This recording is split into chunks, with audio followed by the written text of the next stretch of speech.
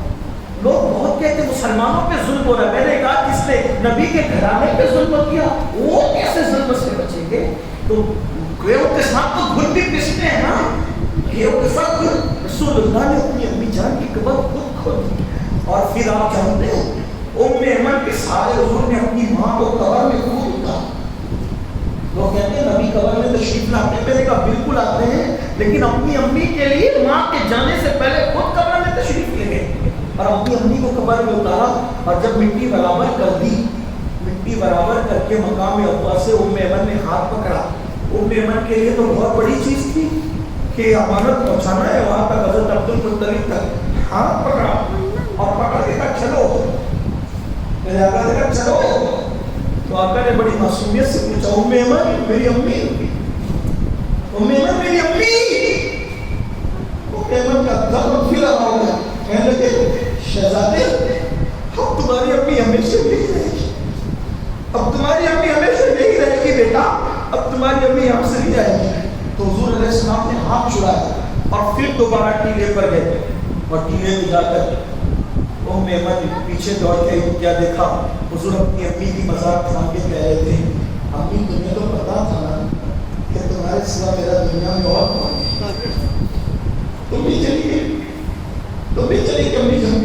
یہ نبی کا ماں کے ساتھ رشتہ تھا، اور ام المومنین سیدہ عائشہ صدیقہ فرماتی ہے، توجہ کرنا، ام المومنین سیدہ صدیقہ فرماتی ہے جب حضور حج کے لیے جا رہے تھے تو حضور علیہ السلام جب مقام ابا پر پہنچے تو حضور کا چہرہ ایسے تمتما رہا، ایسے تمتما رہا جیسے 14ویں رات کا چاند تمتما رہا ہے، یا کسی گلشن میں بہار آتی ہے تو پھول تمتماتا ہے، کھلتا ہے۔ میں نے کہا یا رسول اللہ میرے ماں باپ آپ کے قربان، حضور آپ کتنے خوش خوش لگ رہے ہیں آج۔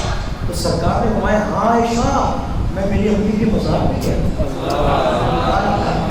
لوگ کہتے ہیں مولانا چلو وہ فلاں مزار پر، وہ فلاں بزرگ آتے تھے تو اس مزار پہ جاتے تھے، حضرت چلو اس مزار پر، وہ فلاں بزرگ آتے تھے تو اس مزار۔ میں نے کہا سب کے مزار پہ کون کون جاتا ہے، اس سے اندازہ ہوتا ہے، مزار پہ جانے والے سے مزار کی اہمیت کا اندازہ پتا چلتا ہے۔ نبی کی امی جان وہ آقا فرماتے عائشہ میں اپنی امی کے مزار پر گیا تھا، اور پھر کیا ہوا، آقا فرماتے ہیں جب میں اپنی ماں کے قبر پر گیا ہوں تو میں نے اپنی امی کو آواز دی، اللہ تو میری امی کے آواز دینے پر اللہ نے میری خاطر میری امی کو قبر سے نکالا، وہ زندہ ہو کر قبر سے اٹھی، میرے بابا اٹھے اور بھی نام لیا میرے آقا علیہ السلام نے، مختلف روایات ہیں، فرمایا فلاں یہ اٹھے، اور پھر اللہ نے فرمایا کہ محبوب آپ کی خصوصیت ہے، پھر میرے آقا فرماتے ہیں میں نے میری امی میرے ابا کو اپنا کلمہ پڑھا کر اپنی امت میں داخل کیا، کلمہ پڑھا کر اپنی امت میں داخل کر دیا۔ میں یہ نہیں کہہ رہا ہوں کہ مسلمان کر لیا، نہیں، وہ بت پرست تو تھے ہی نہیں، وہ تھے موحد، لیکن چونکہ ملت ابراہیمی پر تھے تو ابراہیم علیہ السلام کو امتی ہونا الگ فضیلت ہے، اور محمد رسول اللہ کو امتی ہونا الگ فضیلت ہے۔ حضور نے کلمہ پڑھا کے مومن نہیں بنایا، بلکہ حضور نے کلمہ پڑھا کر اپنی امت میں شامل کیا، امت کا شرف عطا کیا ان کو، اللہ اکبر۔ تو فرمایا میرے لیے نہیں اٹھایا، تو آقا فرماتے میں وہاں سے آ رہا ہوں، اسی لیے حضور کا چہرہ اتنا خوش تھا، تمتما رہا تھا۔ دیکھو رسول پاک تو اپنی امی جان سے اتنی محبت کرے، اتنا پیار کرے، اور اس طرح کی داستان رقم ہو، اور آج ہم اپنے ماں باپ کی توہین، اپنے ماں باپ کی بے عزتی، اپنے ماں باپ کی بے ادبی کریں۔ نہیں، اللہ کے رسول علیہ السلام نے یہاں تک فرمایا جو چاہتا ہے اللہ اس کی عمر میں برکت کرتا ہے۔ توجہ میری طرف رکھیے، حضرت تشریف لے آئیں تو بات مکمل ہو گئی، توجہ میری طرف رکھیے کہ آقا ارشاد فرماتے ہیں دیکھو پوری دنیا کی دولت ایک داؤ پہ لگا دو، ہم ایک لمحہ نہیں بڑھا سکتے، زندگی کا ایک لمحہ نہیں بڑھا سکتے، مگر میرے آقا فرماتے ہیں جو ماں باپ کے ساتھ اس میں سلوک کرے گا، کتنی بڑی بات ہے، عمر بڑھانے کا نسخہ، عمر طویل کرنے کا نسخہ، حدیث کی روشنی میں میرے آقا فرماتے ہیں جو اپنے ماں باپ کے ساتھ اس میں سلوک کرے اور اس کی 3 سال کی عمر بچ جائے، اس کی پوری زندگی ختم ہو جائے اور صرف 3 سال کی عمر بچ جائے، اور وہ اپنے ماں باپ کے ساتھ اس میں سلوک کرے، تو اس کے سلوک کی برکت سے اللہ اس 30 سال کو 30 سالوں میں تبدیل فرما دے۔ یہ ماں باپ کے ساتھ اس میں سلوک، اور فرمایا اگر کوئی اپنے ماں باپ کے ساتھ بدسلوکی کرے، ان کا دل دکھائے، انہیں تکلیف پہنچائے، آقا فرماتے ہیں اگر اس کی 30 سال کی عمر ہوگی تو اللہ اس کو گھٹا کے 3 سال کر دے گا۔ یعنی ماں باپ کے ساتھ بے حرمتی کرنے والے، ماں باپ کو ستانے والوں کی اللہ عمر گھٹاتا ہے، ان کی رزق سے برکت اٹھاتا ہے، اور یہاں تک آج اپنے ماں باپ کے ساتھ جیسا سلوک کرو گے، اگر اچھا کرو گے، انشاءاللہ آپ کی اولاد اس سے بہتر سلوک کرے گی، اور اگر آپ نے اپنے ماں باپ کے ساتھ بدسلوکی کی تو جو بدسلوکی آج آپ کر رہے ہیں اس سے بدترین سلوک آپ کی اولاد کرے گی۔ اس لیے کہ میرے نبی کا فرمان ہے البر لا یبلا والذنب لا ینسا والدیان لا یموت اعمل ما شئت کما تدین تدان۔